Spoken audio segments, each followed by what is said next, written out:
अस्सलाम वालेकुम दोस्तों, मैं हूं असलम आलम और आप देख रहे हैं गल्फ़ एक्सपर्ट। दोस्तों, आज की वीडियो में कतर के बारे में बहुत सारा अपडेट देने वाला हूं, तो वीडियो के साथ आखिर तक बने रहें ताकि आपको पूरी जानकारी मिल सके। तो हम चलते हैं आज की वीडियो की जानिब। यहाँ पर जो सबसे पहला अपडेट आ रहा है वो औक़ाफ़ की तरफ से है। औक़ाफ़ की तरफ से कहा गया है कि 1028 मस्जिदों और मुसल्ला में ईद की नमाज़ होगी। ईद की नमाज़ की जो टाइमिंग रखी गई है वो सुबह 5:05 पर होगी। किन किन जगहों और मस्जिदों में नमाज़ होगी, इसके लिए एक लिंक दिया गया है। हम इसको ओपन कर लेते हैं और देख लेते हैं। इस लिंक पर क्लिक करके आप खुद से भी देख सकते हैं। लिंक आपको वीडियो के डिस्क्रिप्शन में मिल जाएगी। दोस्तों, कल जो मैंने आप लोगों के साथ में जो वीडियो अपलोड किया था वो कतर में रिस्ट्रिक्शन यानी पाबंदी, लॉकडाउन धीरे धीरे हटाने के बारे में था। अगर आपने नहीं देखा है तो ज़रूर देख लें, बहुत ही इन्फॉर्मेटिव वीडियो है। वज़ारत औक़ाफ़ ने कतर में तमाम मुस्लिमों से अपील किया है कि वो मंगल की शाम को ज़रूर चाँद देखें, क्योंकि आज भी यानी मंगल को भी चाँद निकलने की पॉसिबिलिटी है।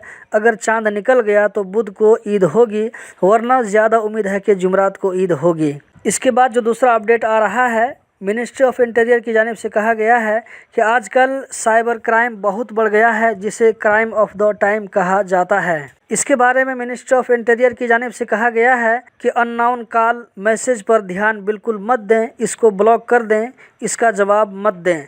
चाहे वो फ़ोन के ज़रिए हो या सोशल मीडिया के ज़रिए हो, ऐसे कॉल और मैसेज का जवाब मत दें जिसमें आपके बैंक डिटेल के बारे में पूछा जाए। किसी भी अननोन पर्सन या जगह में अपना बैंक कार्ड यूज़ मत करें। दोस्तों, कतर में अगर कोई कंपनी वाला अपने वर्करों के लिए कोविड-19 की वैक्सीन लेने के लिए अपॉइंटमेंट लेना चाहता है तो वो स्क्रीन पर दिए गए ईमेल पर कांटेक्ट करके अपॉइंटमेंट ले सकता है।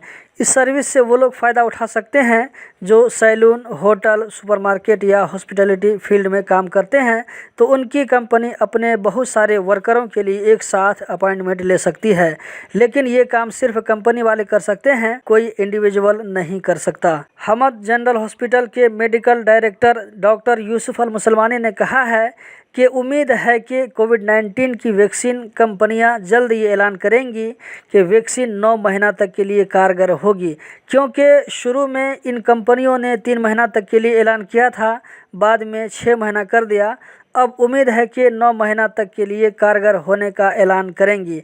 अगर ऐसा हुआ तो हम भी 9 महीना तक के लिए इसके कारगर होने का ऐलान करेंगे। कतर सेंट्रल बैंक ने कतर में फाइनेंशियल डिपार्टमेंट जैसे बैंक, एक्सचेंज, इंश्योरेंस वगैरह के लिए ईद की छुट्टी का ऐलान कर दिया है, जो कि बुध यानी 12 मई से शुरू होगी। 17 मई सोमवार के दिन से फिर से ये सारे डिपार्टमेंट ओपन हो जाएंगे। अब हम देख लेते हैं कि कतर में कोविड-19 का सिचुएशन क्या है।